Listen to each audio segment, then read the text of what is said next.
Sit down, Charlie. Thank you so much. Good to see you. Pleasure's mine. And welcome back to Dread. As a brand strategist, Yeah. all right, how do we position Nigeria as a brand? Seeing the kind of damage that Yahoo boys, drug dealers, and peddlers are currently doing to the image of the country, plus all the other sundry bad news. How do we position Nigeria as a brand? I think we can sell. first step is to pause. Let's leave the Yahoo boys alone. Let's focus on the government and the way we communicate. We have Voice of Nigeria, we have Ministry of Communications, we have all the parastatals. Are they structured to be proactive? Everything else you're talking about are all drops in an ocean. If a nation state does not have a global strategy for communications, you will have all these issues coming up as if they are very serious. Every country has issues. Yep. Every. In America, every day a black man is killed. Now, we have our own issues here, but do we have a strategy for communication? We are reactive, we're not proactive. So government needs to be proactive in There's a strategy to sweep all these things under the not carpet. sweep, Okay. but proactive in terms of being in sync with communication. You must be proactive in strategy. One, what is government even doing about all these things, all these issues? Well, let's leave the Yahoo issue first. We have bigger problems. Boko Haram, BH, we have the kidnappings everywhere, insecurity of lives and property.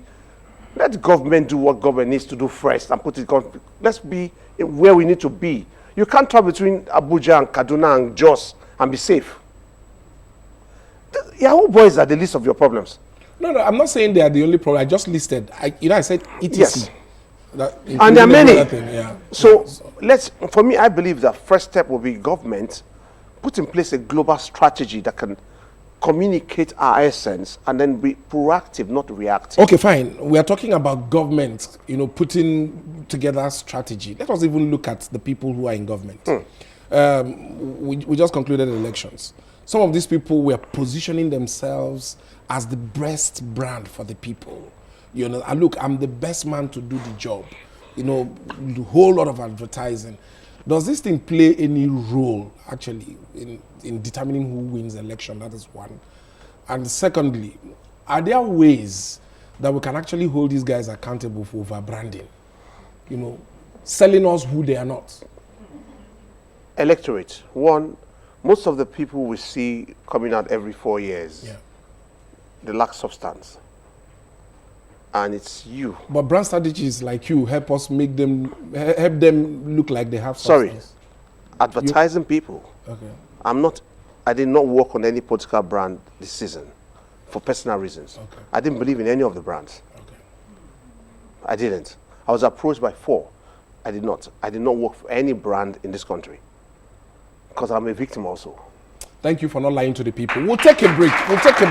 We'll be back. It's the other news. Don't even go anywhere. We're just starting.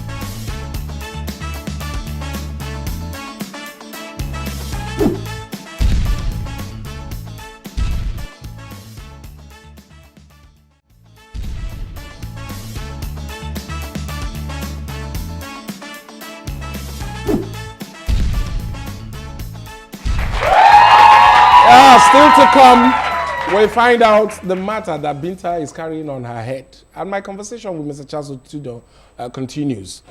Charlie, I said something before we took that break, that in your line of business, I mean, there are rules. Yeah. I want to believe there are rules for every business. True. Are there no laws that we can activate to stop politicians from false claims, for claiming to be who they are not? APCON itself has vetting. So every advertising you create must go to APCON. So I don't know how. I don't run APCON. Yes. Advertising Practice Council of Nigeria has the rules. So every advert that must run must go through APCON for vetting. That's an establishment set up by government, and they're meant to control all that. But I do not know. Because, for instance, someone has an issue with EFCC, has an issue with 3 other courts, and then he's still running for election. How come? And he still gets elected. Exactly. Now, it's an anomaly for me. And he's advertising himself as as the Meanwhile, the EFCC Messiah. is busy, yeah, EFCC is busy chasing me all over the place. Now, how come I don't know. And the advert runs in all the papers. Yeah. So there are rules of engagement. Or they are on the list of people owing banks that are almost failing. That's the problem. Yeah. I don't know why it doesn't happen. I don't know why they cannot be prosecuted. So, but for me, I think, when you leave a party and join a party, you have exemption and you have immunity. Only in this country. Yeah, like one I chairman will not said. say much again. Okay, if Nigeria was handed to you as a brand to say position us so that we can attract foreign interest, what are those 3 key things? This is a hard one. Give me 1 second. Okay. Yes. Well, okay. 1, I would first of all unite this country. Okay. Unity. Create what I call the social contract, where everybody, irrespective of where they come from, feel they belong to Nigeria. That's what's missing. Secondly, create what I call an economy that is inclusive. An inclusive economy is an economy that is bottom up, not up down. Okay, point number 3, so I don't lose. I said 3 points. Security. Security. Security of lives and property. We will secure lives and ensure that everybody that's given a gun understand what a gun means. Beautiful. So these 3 things are fantastic. Now, having said these things, is there politics in your future? I don't know. I'm not What do sure. you mean you don't know? I'm not sure yet. So who will do these 3 things? I mean, if everybody throws their hands up in the air and says, Guess what? It's blowing the wind. it's blowing in the wind. All right, thank you very much, Chad, for coming through.